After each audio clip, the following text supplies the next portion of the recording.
బైబిల్లో లేని విషయాన్ని ఎవరైనా క్రైస్తవుడు తప్పుగా చేస్తే మీరు దాన్ని క్రైస్తవానికి ఆపాదిస్తారా? బైబిల్కి ఆపాదిస్తారా?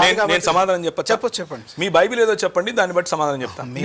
మీ బైబిల్ గురించి నాకు బైబిల్ ఇదిగో ఇది అని చెప్తున్నాను. 66 పుస్తకాలు ఉన్నటువంటి బైబిల్ నా దగ్గర ఉంది. మీ బైబిల్ ఏదో చూపించండి, దాంట్లో లేనిదేదో మాట్లాడాలి. విషయాన్ని ఆపాదిస్తే నేను సామాన్యమైన సమాధానం చెప్పాను మీకు. 66 పుస్తకాలు ఉన్న బైబిల్ నేను మీకు చెప్పాను. మీకు ఏది బైబిల్?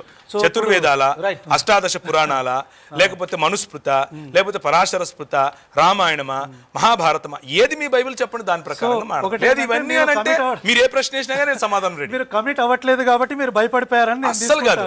నేను నా సమాధానం చెప్తున్నాను. మీరు సమాధానం చెప్పలేదంటే మీరు భయపడ్డారని అర్థమవుతుంది. మన వ్యవస్థలో మీరు సమాధానం చెప్పలేదంటే భయపడ్డారని అర్థం. నన్ను జవాబు చెప్పని, ఎందుకంటే గత 200 సంవత్సరాల నుంచి హిందువుల గొంతు నొక్కేశారు. ఇప్పుడన్నా మాట్లాడి